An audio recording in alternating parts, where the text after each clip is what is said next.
You want another chair or something? Y'all want to sit down? She's You want gonna. a chair? You want some over there?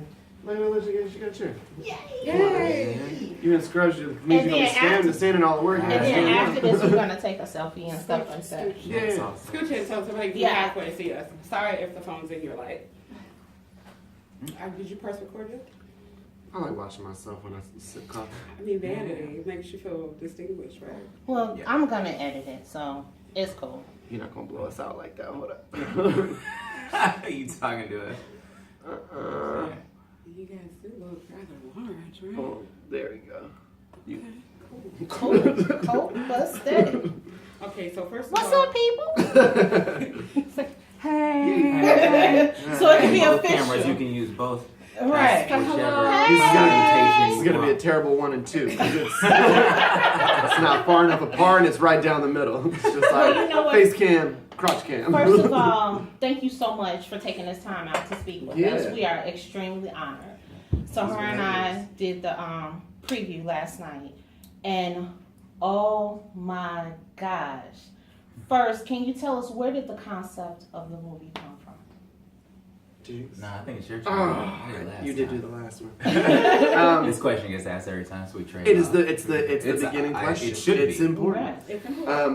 This started about 12 years ago. Jess Calder, one of our producers, found my poetry and music on YouTube. I was sort of part of the beginning of art on YouTube. He invented YouTube. I invented YouTube. Yes, all It was right. me and Google.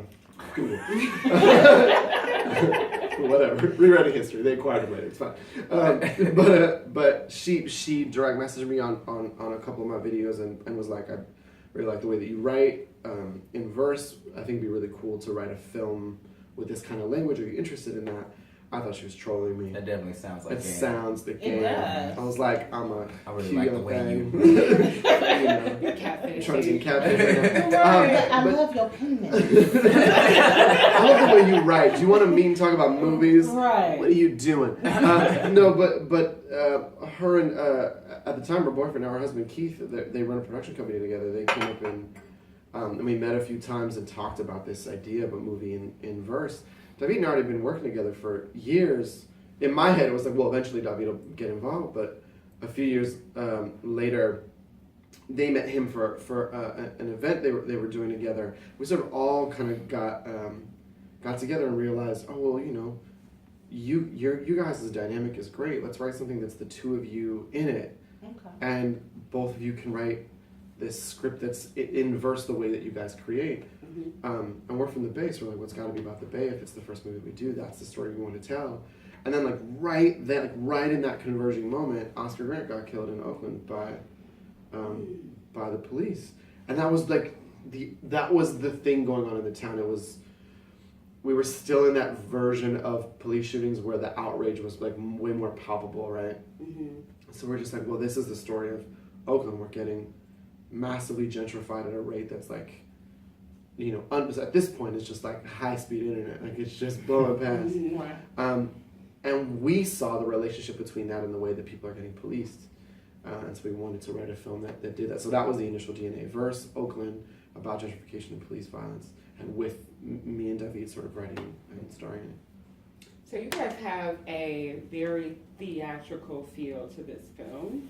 And Sure. as a former show choir member from back in the Hey. day, I appreciate that. Okay. But I think what's different is you guys are able to marry the concepts of verse writing and including lyrics without it looking like and feeling like a hip opera or a musical. Thank God.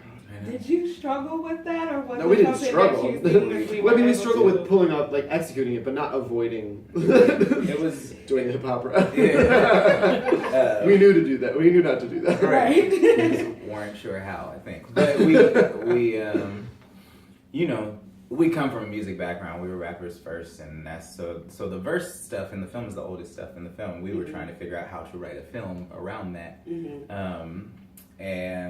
But always we were keeping our eye on trying to make sure that the verse functioned conversationally, and that this wasn't about This wasn't an 8 Mile. This wasn't about people trying to be rappers or who are aspiring poets. These are people who are good with language, because kind of everybody from the Bay is good with language. Kind of, I mean, it's in the DNA there. You grow up, you know, slang is metaphor, and you grow up becoming very versed in that. And so, it's an area that prides itself on the creation of language. And so we wanted that to be front and center, but also for it not to be treated like a musical moment. Right.